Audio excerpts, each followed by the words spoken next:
Minha filha me deu um iPhone no meu aniversário de 62 anos. Levei para minha neta me ajudar a configurar. Ela mexeu nele por alguns minutos e ficou completamente pálida. Sussurrou para mim com a voz tremendo: Vó, isso não é um presente. É uma armadilha. Eu ri na hora, achei exagero de adolescente. Mas 11 dias depois, descobri que ela estava certa. E o que encontrei dentro daquele aparelho destruiu completamente a imagem que eu tinha da minha própria família.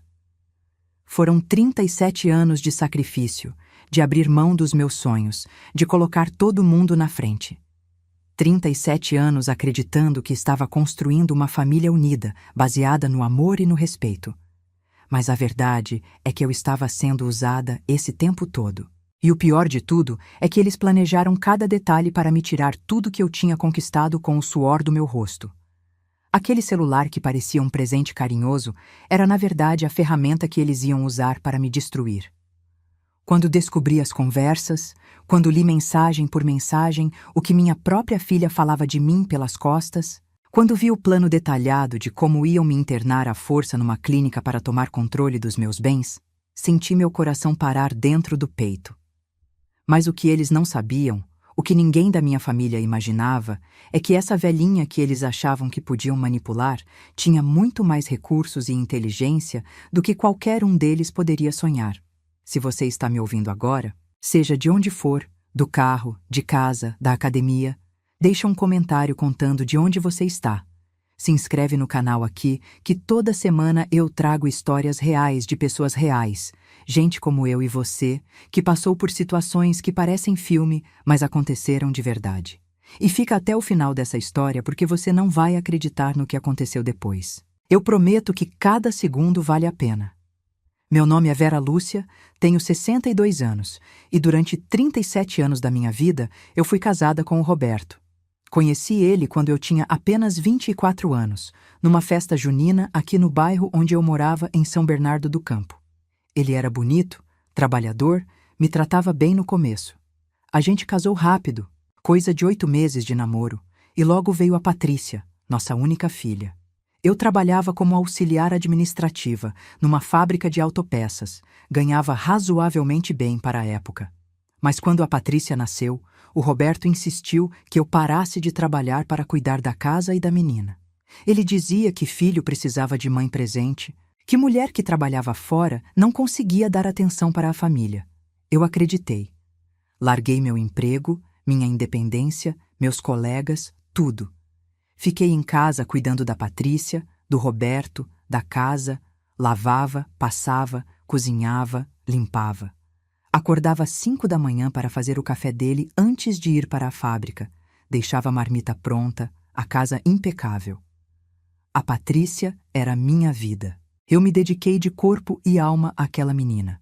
Levava na escola, buscava, ajudava com lição de casa, ia em todas as reuniões, festinhas, apresentações. Enquanto isso, o Roberto ia subindo na vida. Virou supervisor, depois gerente. O dinheiro melhorou bastante. Compramos uma casa melhor, trocamos de carro. Mas eu continuava sem trabalhar, dependendo financeiramente dele. E com o tempo, as coisas foram mudando. Ele foi ficando mais distante, mais frio, mais grosseiro. Chegava tarde em casa, não queria mais conversar comigo, mal olhava na minha cara. Mas eu aguentava tudo calada, porque tinha aquela mentalidade antiga de que casamento é para sempre, que mulher tem que segurar a barra, que família é sagrada. A Patrícia cresceu mimada. Eu admito que parte da culpa foi minha. Eu dava tudo para ela, fazia todas as vontades. Queria que ela tivesse tudo que eu não tive. Ela estudou em escola particular, fez inglês, informática, natação. Quando chegou a hora da faculdade, entrou em administração numa particular caríssima. Eu fazia bico de costura escondida para ajudar a pagar, porque o Roberto reclamava do quanto ela custava. Me lembro que eu ficava até de madrugada costurando bainha de calça, consertando roupa dos vizinhos, para ter um dinheirinho meu e poder dar umas coisas para minha filha sem ter que pedir para ele. Mas a Patrícia nunca valorizou nada disso. Tratava tudo como obrigação minha. Se eu não passava a roupa dela do jeito que ela queria, ela fazia escândalo. Se a comida não estava do gosto dela, deixava o prato cheio e pedia dinheiro para comer na rua. E o Roberto sempre dava razão para ela, nunca para mim. Com 23 anos, ela conheceu o Rodrigo, um rapaz que trabalhava na mesma empresa que ela fez estágio. Logo foram morar juntos. Eu senti um vazio enorme quando ela saiu de casa, mas ao mesmo tempo pensei que agora ela ia amadurecer, ia entender o trabalho que dá cuidar de uma casa, de um relacionamento. 3 anos depois, veio a gravidez da Isabela, minha neta. E adivinha quem teve que largar tudo para ajudar? Eu. A Patrícia não queria largar o emprego, então eu ia todos os dias na casa dela para cuidar da Isabela. Acordava cedo, pegava 2 ônibus, passava o dia inteiro lá cuidando da bebê, limpando a casa deles, fazendo comida. E voltava para casa de noite morta de cansada para ainda cuidar do Roberto. Fiz isso durante 2 anos, todos os dias úteis, sem receber R$1 sequer. Fazia porque era minha neta, meu sangue, e porque a Patrícia sempre jogava na minha cara que a avó que ama neto se sacrifica. Quando a Isabela fez 2 anos, eles colocaram ela na creche e eu finalmente pude respirar um pouco. Mas aí o Roberto teve um infarto. Nada grave, graças a Deus, mas ele ficou com medo e resolveu se aposentar mais cedo. Foi aí que o inferno realmente começou. Com ele em casa o dia inteiro, tudo o que eu fazia estava errado. A comida tinha muito sal ou pouco sal, a casa não estava limpa do jeito que ele queria, a roupa não estava bem passada. Ele ficava sentado no sofá o dia inteiro vendo televisão e mandando em mim como se eu fosse empregada. E o pior é que ele começou a controlar cada centavo que entrava e saía de casa. Eu tinha que pedir dinheiro até para comprar um shampoo, e ele questionava tudo. Dizia que eu estava gastando demais, que a aposentadoria não dava para luxo, sendo que luxo para ele era eu querer comprar um batom na farmácia. Mas ele podia comprar cerveja todo final de semana para ver o jogo com os amigos. Podia comprar carne cara para fazer churrasco. Podia trocar de celular. Para ele podia tudo. Para mim, nada. Eu comecei a me sentir uma prisioneira na minha própria casa, e a Patrícia, em vez de me apoiar, ficava do lado dele. Dizia que eu reclamava muito, que eu não valorizava o que tinha, que tem mulher que apanha do marido e eu estava reclamando de barriga cheia. Aquilo me doía profundamente. Foram anos assim, me sentindo cada vez menor, cada vez mais invisível, cada vez mais inútil. Até que há 1 ano e meio, a tia Marlene, irmã da minha mãe que morava em Curitiba e que eu não via há anos, faleceu. Ela não tinha filhos, tinha se casado, mas ficou viúva cedo e viveu sozinha a vida toda. Para minha surpresa enorme, ela deixou um apartamento para mim. Um apartamento de 2 quartos num bairro bom de Curitiba. Quando chegou a notícia pelo advogado, eu não acreditei. O Roberto também não, mas os olhos dele brilharam de um jeito que eu nunca tinha visto. Ele imediatamente começou a fazer planos. Disse que a gente ia vender o apartamento e, com o dinheiro, ia reformar nossa casa, trocar o carro, fazer uma viagem. Eu nem tive voz ativa nas decisões. Mas o apartamento estava no meu nome, só no meu nome. E o advogado me explicou que eu precisaria assinar pessoalmente todos os documentos para qualquer transação. Foi quando as coisas começaram a ficar realmente estranhas. De repente o Roberto ficou gentil comigo. Depois de anos me tratando mal, ele começou a me elogiar, a me chamar de querida, a perguntar como foi meu dia. A Patrícia também mudou completamente. Começou a me ligar todo dia, a aparecer em casa com presentinhos, a me convidar para almoçar fora. Levava a Isabela para passar o final de semana comigo. Eu estava tão carente de afeto, tão necessitada de atenção, que caí feito uma idiota. Achei que finalmente eles tinham percebido meu valor, que finalmente estavam me enxergando. Como eu fui boba. Como eu fui ingênua. No meu aniversário de 62 anos, que foi em março desse ano, a Patrícia veio com a Isabela e com um presente enorme, embrulhado com papel bonito e laço. Quando abri, era um iPhone novinho, daqueles últimos modelos. Eu fiquei sem reação. Eu nunca tinha tido um celular bom na vida. Sempre usei aqueles aparelhos velhos que a Patrícia ou o Roberto não queriam mais. E de repente ela estava me dando um iPhone caríssimo? Ela disse que era porque eu merecia, que eu tinha sido a melhor mãe do mundo e que agora eu ia poder fazer videochamada com a Isabela, tirar fotos bonitas, usar as redes sociais. O Roberto concordou com tudo, dizendo que realmente eu merecia coisa boa. Eu chorei de emoção. Que idiota eu fui. Só que eu não sabia usar aquele aparelho. Era muito diferente do meu celular antigo. Tinha 1000 funções, 1000 aplicativos, tudo complicado.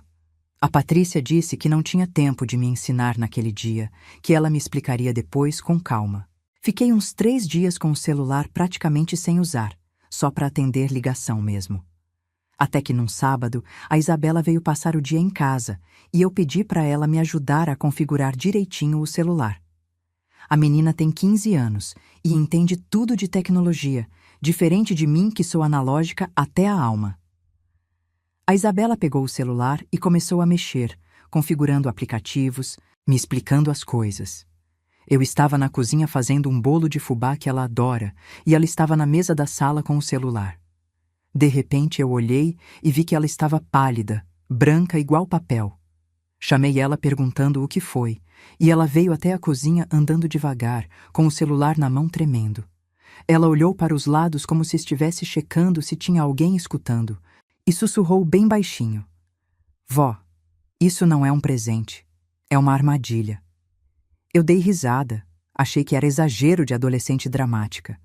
Perguntei o que ela estava falando, e ela disse: Vó, esse celular está com vários aplicativos espiões instalados.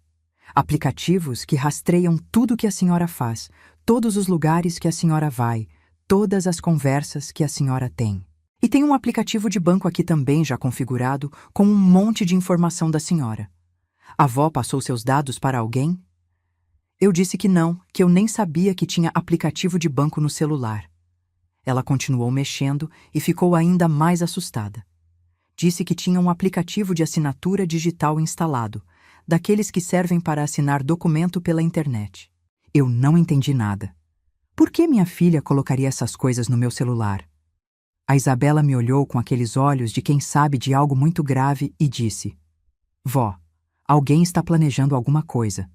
Com esse celular aqui, conseguem controlar tudo da vida da senhora. E com esse aplicativo de assinatura digital, conseguem assinar documentos como se fosse a senhora assinando. A avó precisa ter muito cuidado. Eu ainda não queria acreditar. Defendi a Patrícia, disse que ela jamais faria algo ruim comigo, que ela era minha filha, que me amava. A Isabela ficou quieta, mas eu via nos olhos dela que ela sabia de alguma coisa que eu não sabia.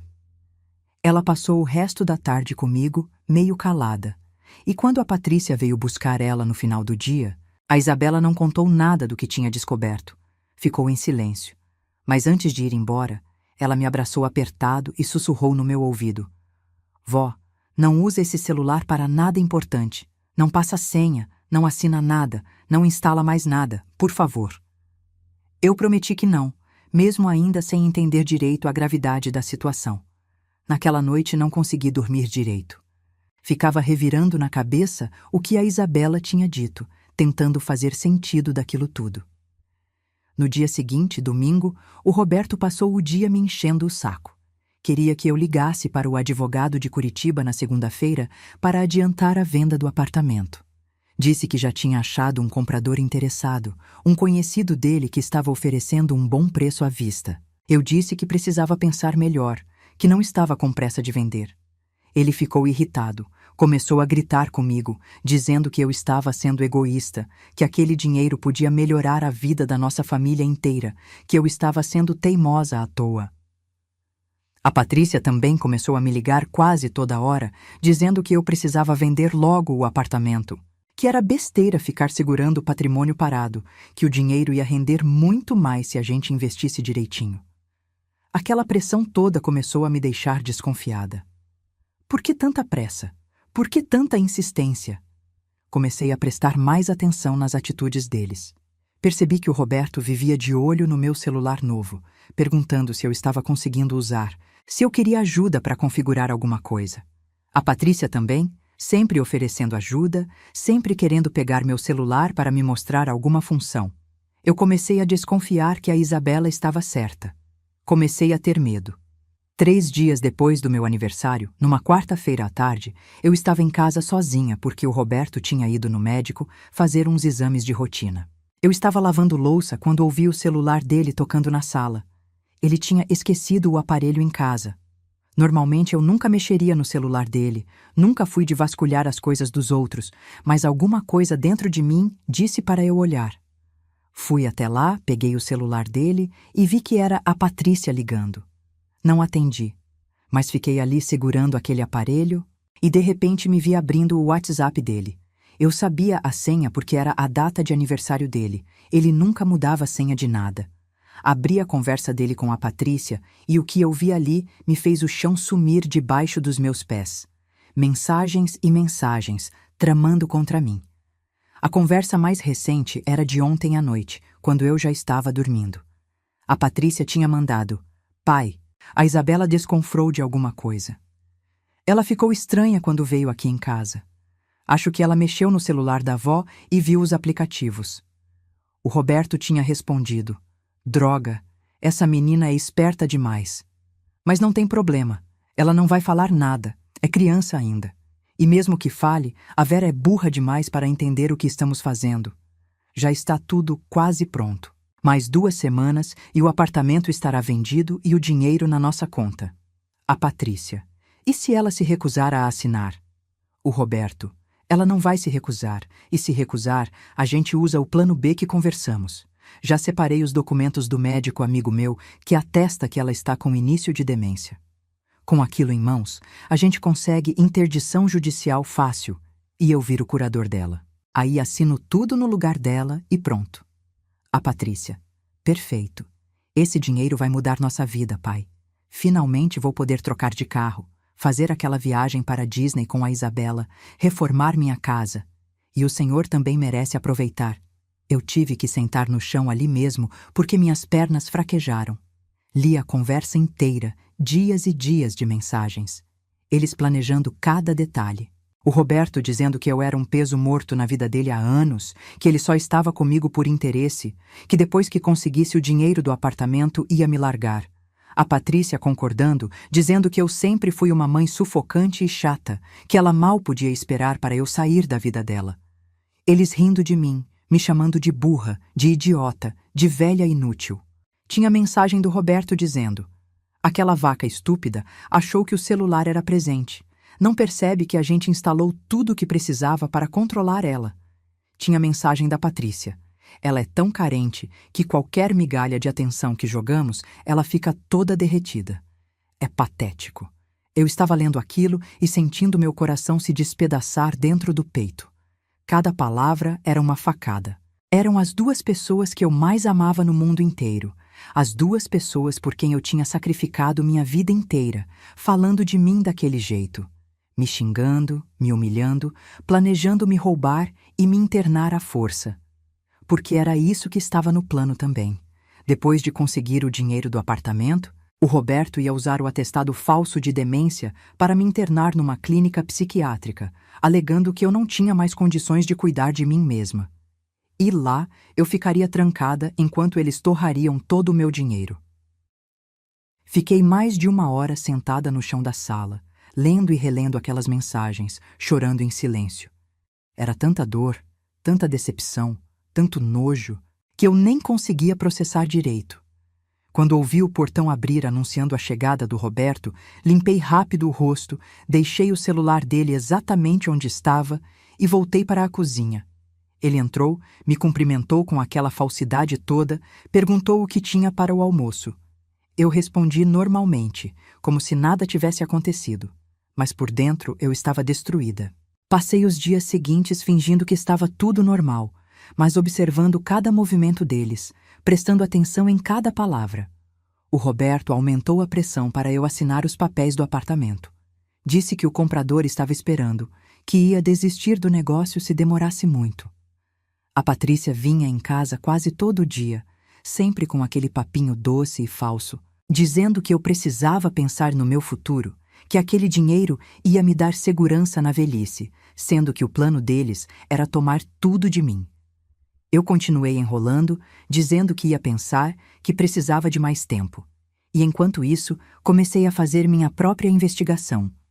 Entrei em contato com o advogado de Curitiba, o Dr. Henrique, que tinha cuidado da herança da tia Marlene.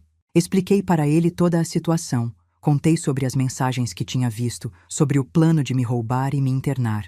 Ele ficou chocado e me disse que, infelizmente, esse tipo de golpe em idosos é mais comum do que se imagina, especialmente quando há herança envolvida.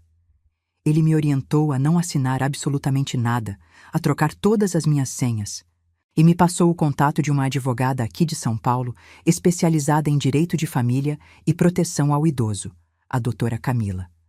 Liguei para ela, marquei uma consulta e fui no escritório dela escondida. Tive que inventar para o Roberto que ia no médico, peguei um Uber e fui. A doutora Camila me recebeu com muito carinho e atenção. Contei toda a minha história. Mostrei prints das mensagens que eu tinha fotografado com meu celular velho, expliquei sobre o iPhone com os aplicativos espiões, sobre o plano de interdição, sobre tudo. Ela me disse que eu tinha um caso forte, que o que eles estavam fazendo era crime de vários tipos: estelionato, falsidade ideológica, cárcere privado em intenção. Me explicou meus direitos, me orientou sobre os passos que eu precisava tomar. A primeira coisa que fiz foi ir no banco e mudar todas as minhas senhas. Coloquei senha diferente em tudo. Anotei num caderninho que escondi no fundo do meu guarda-roupa. Bloqueei qualquer possibilidade de movimentação de conta sem minha presença física na agência. O gerente, seu Paulo, que me conhece há anos, ficou preocupado quando expliquei a situação. Ele me garantiu que ninguém ia conseguir movimentar nada da minha conta sem que eu estivesse lá pessoalmente, com documento e tudo. Depois fui atrás do tal médico que o Roberto tinha mencionado nas mensagens, o que ia fornecer o atestado falso. A doutora Camila tinha me orientado a descobrir quem era, porque isso era prova de crime. Esperei o Roberto sair de casa, peguei o notebook velho dele que fica na sala e procurei no histórico. Achei. Era um tal de Dr. Fábio, que o Roberto conhecia do clube que ele frequentava. Tinha até e-mails trocados entre eles, com o Roberto pedindo o atestado e o médico dizendo que cobrava R$ 5.000 para fazer. Tudo documentado, tudo salvo.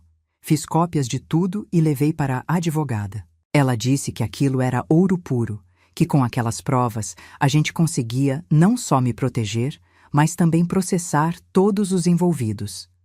Mas ela me aconselhou a ter paciência, a não confrontar ainda, a juntar o máximo de provas possível antes de agir. E foi o que eu fiz. Continuei fingindo ser a velhinha boba e ingênua que eles achavam que eu era, enquanto por baixo dos panos eu estava me preparando para o que viria. Procurei a Isabela num dia que fui buscá-la na escola, sem avisar a Patrícia. Conversei com ela, expliquei que eu sabia de tudo, que ela tinha razão, e pedi desculpas por não ter acreditado nela de primeira. A menina chorou muito, me abraçou e disse que vinha percebendo há tempos o jeito que a mãe dela falava de mim quando eu não estava por perto, mas que tinha medo de me contar porque ninguém ia acreditar nela. Ela disse que no dia do meu aniversário ouviu a mãe dela falando ao telefone com o avô, dizendo que o presente tinha sido entregue e que agora era só questão de tempo até conseguirem o que queriam. Foi por isso que ela ficou desconfiada e resolveu investigar o celular. Minha neta, com apenas 15 anos, foi a única pessoa que tentou me proteger. Pedi para ela continuar agindo normalmente, sem dar na cara que sabia de nada, porque eu estava planejando uma coisa e precisava de tempo. Ela concordou. Enquanto isso, a pressão em casa ia aumentando. O Roberto estava ficando irritado com minha demora. Começou a ficar agressivo de novo, a me xingar, a dizer que eu era uma velha teimosa e burra, que estava atrapalhando a vida de todo mundo. A Patrícia mudou o tom também.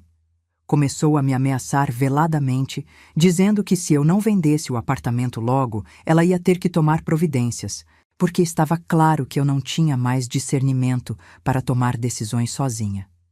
Disse que vinha percebendo que eu andava esquecida, confusa, e que estava preocupada com minha saúde mental. Eu sabia que ela estava plantando a semente da narrativa de demência que eles iam usar. Comecei a gravar nossas conversas.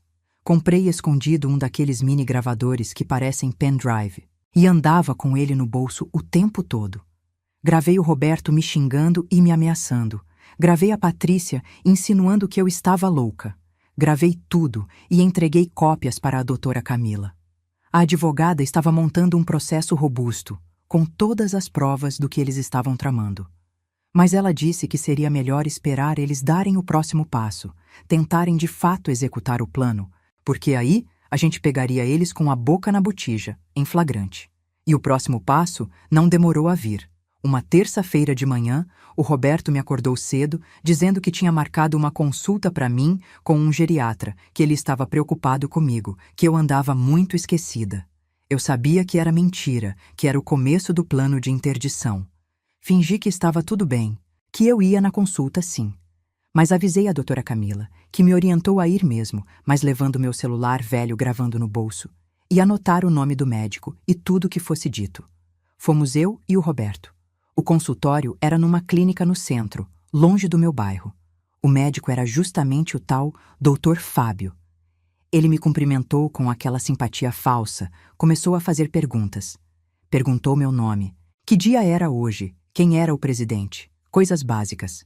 Eu respondi tudo certo, obviamente, porque não tem nada de errado comigo. Mas eu via pelos olhares que ele trocava com o Roberto que não importava minhas respostas, o diagnóstico já estava comprado. No final, ele disse que ia pedir uns exames, que eu voltasse na semana seguinte com os resultados. Disse que estava percebendo sinais de declínio cognitivo, que era importante investigar. Saí de lá com o coração disparado, mas mantendo a calma.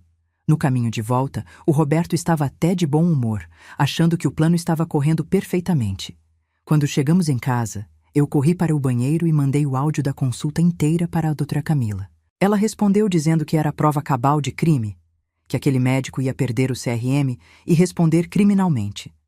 Disse que estava na hora de agir, mas que ia ser melhor esperar mais um pouquinho, deixar eles se aprofundarem mais ainda no buraco que estavam cavando. Os dias que se seguiram foram os piores da minha vida. Ter que conviver sob o mesmo teto com um homem que estava planejando me destruir, ter que fingir normalidade, foi torturante. Mas eu me mantive firme, pensando no final, pensando na justiça que ia ser feita. A Patrícia começou a aparecer com papéis para eu assinar, dizendo que eram documentos simples do apartamento, autorizações para o advogado de Curitiba cuidar da venda. Eu olhei os papéis e vi que, na verdade, eram procurações amplas, dando plenos poderes para ela fazer o que quisesse com meus bens. Eu disse que não ia assinar sem ler com calma, sem mostrar para um advogado. Ela ficou furiosa, começou a gritar comigo, dizendo que eu estava sendo ridícula, que ela era minha filha e que eu deveria confiar nela. Aquela cena toda eu gravei. Depois foi a vez do Roberto tentar.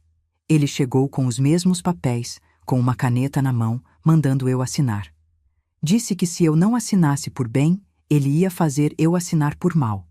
Perguntei o que ele queria dizer com isso, e ele, com toda a cara de pau do mundo, disse que eu estava louca, que ele ia me internar, que ia tomar controle de tudo, porque eu não tinha mais capacidade. Eu olhei para aquele homem com quem vivi 37 anos e não reconheci nada.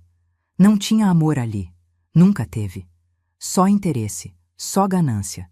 E sabe o que eu fiz? Olhei bem nos olhos dele e disse que não ia assinar nada, e que se ele quisesse meus bens, ia ter que me matar, porque de outro jeito ele não ia conseguir. Ele ficou vermelho de raiva, levantou a mão como se fosse me bater. Eu não mexi um músculo, só continuei olhando. Ele acabou abaixando a mão e saiu batendo a porta. Mas eu sabia que aquilo ali tinha sido o estopim, que agora eles iam acelerar o plano de me internar à força. Foi exatamente o que aconteceu. 2 dias depois, numa sexta-feira, o Roberto saiu bem cedo dizendo que ia resolver umas coisas. Fiquei em casa sozinha. Por volta das 10 da manhã, tocou a campainha. Eram 2 homens de jaleco branco, uma mulher que se apresentou como assistente social e a Patrícia. Eles disseram que tinham uma ordem judicial de internação compulsória, que eu precisava ir com eles para uma clínica de repouso para fazer uma avaliação. Eu pedi para ver a ordem judicial. A mulher mostrou um papel que parecia oficial, mas eu sabia que era falso, porque a doutora Camila tinha me explicado que ordem de internação compulsória precisa de um processo inteiro, com avaliação de vários médicos, com defensor público, com juiz. Não sai de uma hora para outra. Mas eles estavam ali, tentando me levar à força. A Patrícia disse, com aquela cara de falsa preocupação: "Mãe, é para o seu bem. A senhora não está bem da cabeça, precisa de ajuda." Eu então falei bem alto, olhando para o celular que eu tinha deixado estrategicamente em cima da mesa da sala, gravando tudo. "Eu não vou a lugar nenhum. Eu estou em perfeito estado mental. Isso que vocês estão fazendo é crime de cárcere privado e sequestro. E está tudo sendo gravado." A cara da Patrícia foi de puro choque. Ela olhou para os homens de jaleco, que imediatamente ficaram sem graça. Um deles disse que eles tinham sido contratados pelo Roberto, que tinham recebido os documentos por e-mail e acharam que estava tudo certo, que não queriam confusão. Eles foram embora rapidamente. A Patrícia ficou lá, parada, me encarando. Ela então mudou completamente, tirou a máscara de vez. Disse: "A senhora vai se arrepender disso. Esse apartamento vai ser nosso de um jeito ou de outro. A senhora é uma velha inútil e não merece nada do que tem. Devia era agradecer que eu e meu pai cuidamos da senhora todos esses anos." Eu respirei fundo e disse: "Eu não tenho mais nada para falar com você. Quero que você saia da minha casa agora." Ela deu uma risada debochada e saiu, batendo a porta. Eu peguei o celular, parei a gravação e mandei imediatamente para a doutora Camila, junto com uma mensagem: "Eles tentaram me sequestrar. Acho que agora é a hora."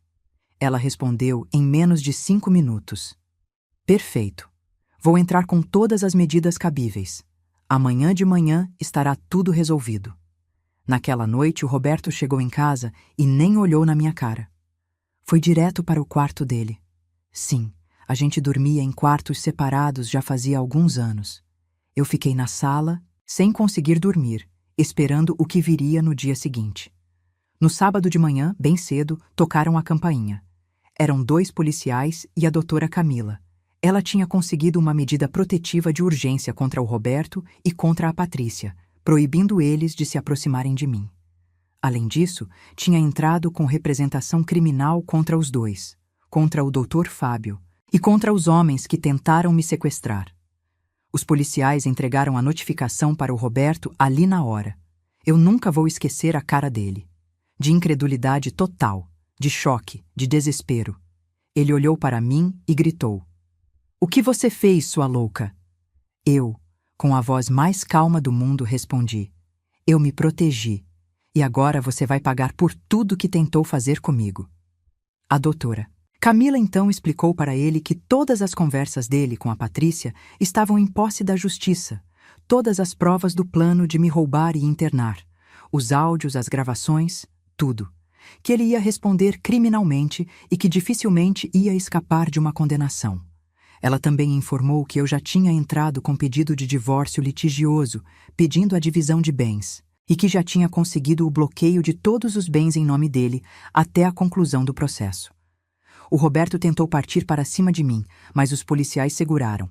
Ele foi informado que tinha 2 horas para sair de casa, porque a medida protetiva incluía a saída dele da residência. Eu fiquei lá, assistindo aquele homem fazer a mala às pressas, xingando, esbravejando, ameaçando, mas não adiantou nada. Ele saiu escoltado pelos policiais. Quando a porta fechou, eu sentei no sofá e chorei. Chorei tudo que tinha segurado durante semanas. Chorei pela decepção, pela traição, pelo tempo perdido.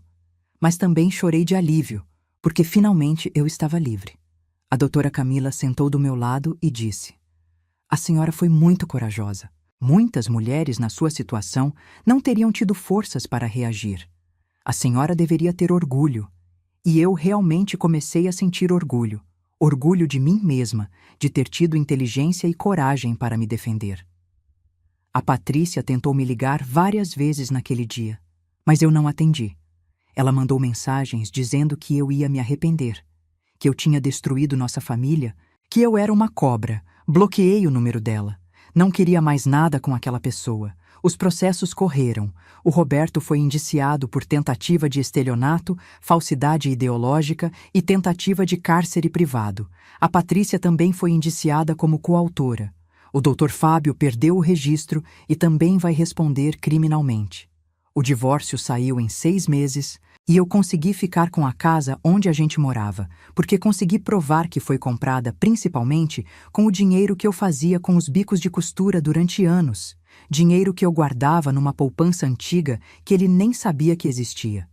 Ele ficou com o carro velho e as dívidas que tinha feito escondido. O apartamento de Curitiba, esse eu vendi, mas vendi no meu tempo, com um corretor de confiança que o Dr. Henrique me indicou.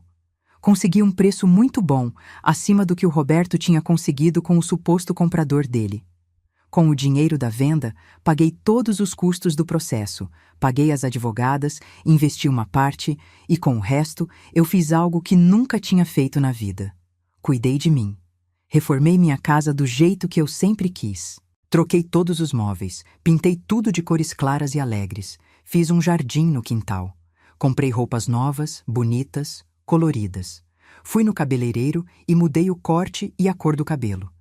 Tinha passado a vida inteira me vestindo de forma apagada, usando as cores que o Roberto gostava, o corte de cabelo que ele achava apropriado. Agora eu uso o que eu quero, do jeito que eu quero. E sabe que descobri?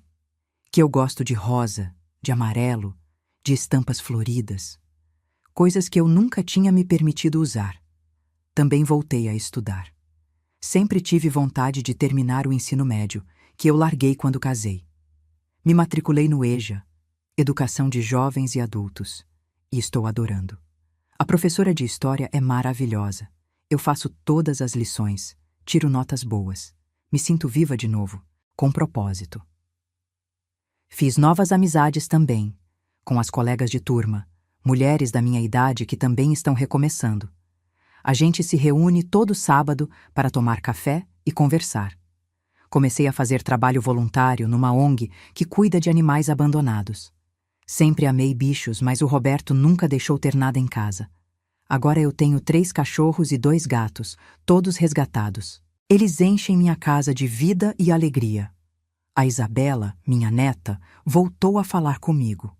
Ela estava morando com a Patrícia ainda, mas a menina me procurou escondido. Disse que não concordava com nada que a mãe tinha feito, que tinha vergonha e que queria continuar tendo contato comigo. Eu disse que ela era sempre bem-vinda. Hoje ela vem me visitar toda semana, passa os finais de semana comigo. Conversei com a Patrícia através dos advogados e ficou estabelecido que a Isabela pode me visitar quando quiser. A Patrícia, pelo que sei, está enfrentando problemas. O Rodrigo, marido dela, ficou sabendo de tudo que ela fez e pediu a separação. Ela está tendo que trabalhar dobrado para se sustentar sozinha, porque o dinheiro que ela contava em ter com a venda do meu apartamento, obviamente, nunca veio. E sabe de uma coisa? Eu não sinto pena. Não sinto nem alegria, nem tristeza com o sofrimento dela. Eu só sinto indiferença. Ela deixou de ser minha filha no momento em que escolheu me trair e me machucar daquele jeito. O Roberto também está mal. Ficou desempregado, sem casa, morando num quartinho alugado. Teve que vender o carro para pagar advogado. Tentou me ligar algumas vezes, mas eu nunca atendi. Ele chegou a mandar uma carta pedindo perdão, dizendo que estava arrependido, que tinha feito besteira. Rasguei a carta sem terminar de ler. Não quero perdão dele, não quero explicação, não quero nada. Algumas pessoas me perguntam se eu não sinto falta da família, se não me sinto sozinha. E eu respondo que não. Porque família não é quem tem o seu sangue. Família é quem te ama, te respeita, te valoriza. E essas pessoas eu encontrei. Estão nas minhas amigas novas, nos meus bichos, na minha neta, nas professoras da escola, nas voluntárias da ONG. Essa é minha família agora. Aprendi que nunca é tarde para recomeçar, para se reerguer, para se valorizar. Passei 62 anos da minha vida vivendo para os outros, me anulando, aceitando migalhas de afeto e respeito. Mas hoje, aos 63 anos, eu finalmente estou vivendo para mim. E posso dizer com toda certeza que esses últimos meses foram os mais feleiros da minha vida inteira. Teve momentos difíceis? Teve. Teve noites que eu chorei sozinha, que senti medo, que pensei em desistir. Mas eu não desisti. Porque lá no fundo, numa parte de mim que estava adormecida há décadas, acordou uma força que eu nem sabia que tinha. Uma força que me fez enfrentar as pessoas que eu mais amava, que me fez lutar pelos meus direitos, que me fez escolher a mim mesma pela primeira vez na vida. E essa força continua aqui, me impulsionando todo dia. Hoje de manhã eu acordei, tomei meu café na varanda, vendo meu jardim florido, com meus cachorros deitados no meu pé, e pensei: valeu a pena. Cada lágrima, cada momento de dor, cada segundo de medo, tudo valeu a pena para chegar aqui. Para conquistar essa paz, essa liberdade, esse amor próprio. As pessoas me olham na rua agora e não veem mais aquela mulher curvada, apagada, sem vida. Veem uma mulher de cabeça erguida, sorriso no rosto, roupa colorida. Uma mulher que sobreviveu e venceu. Uma mulher que se recusou a ser vítima e escolheu ser protagonista da própria história.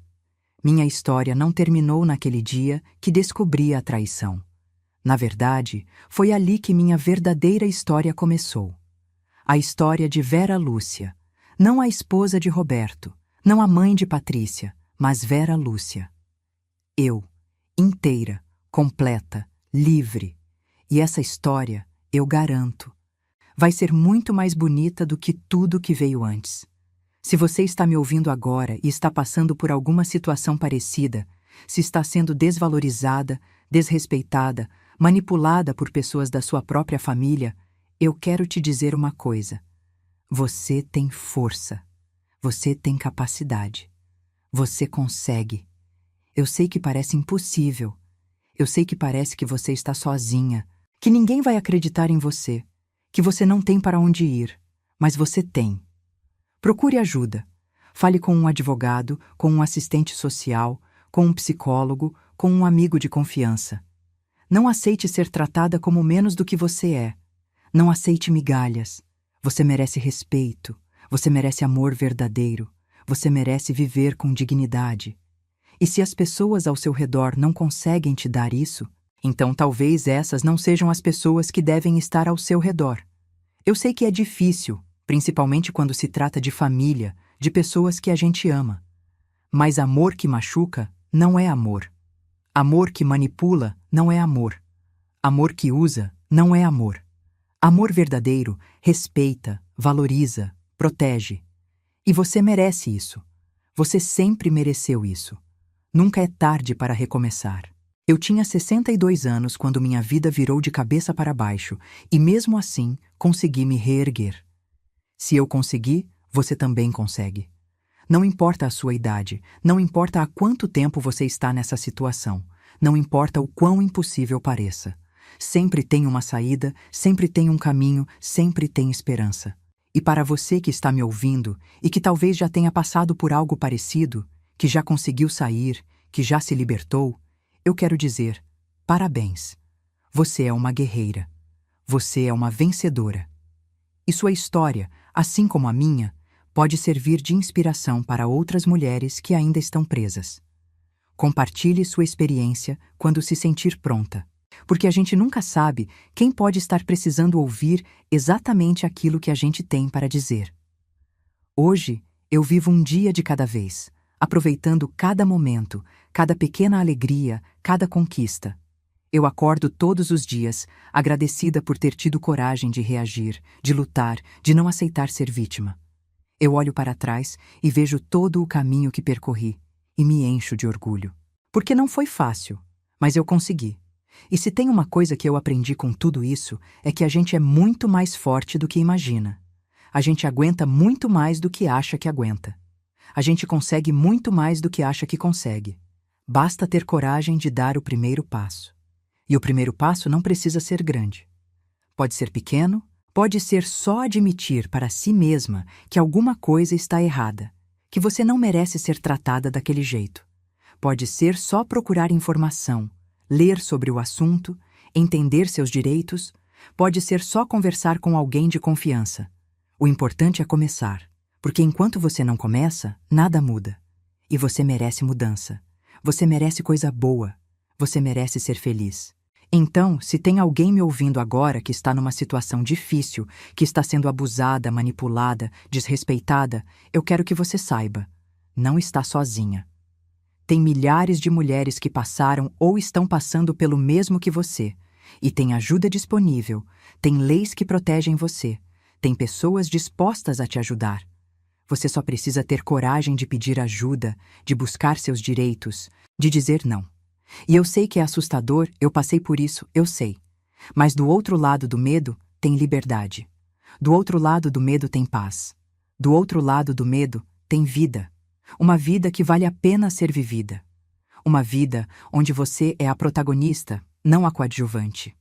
Uma vida onde você importa. Porque você importa. Você sempre importou. Só esqueceram de te lembrar disso. Ou talvez nunca tenham te dito. Mas eu estou te dizendo agora. Você importa. Sua vida importa. Seus sentimentos importam. Seus sonhos importam. E você tem todo o direito de lutar por eles, de lutar por você. Então levanta a cabeça, respira fundo e dá o primeiro passo. Seja qual for esse passo, dá. Porque você consegue. E no fundo, você já sabe disso. Eu terminando aqui minha história, querendo que você, que me ouviu até agora, reflita sobre o que eu passei, sobre as escolhas que eu fiz, sobre a coragem que eu tive que encontrar. E quero te fazer uma pergunta. E você? O que faria no meu lugar? Teria tido coragem de enfrentar a família? Teria conseguido reagir ou teria se deixado levar pelo plano deles? Comenta aqui embaixo. Quero muito saber sua opinião. E se você conhece alguém que está passando por uma situação parecida, compartilha essa história com ela. Às vezes a gente só precisa ouvir a história de alguém que conseguiu para ter coragem de tentar também. Obrigada por ter me ouvido até aqui, de coração. Um beijo grande e até a próxima história.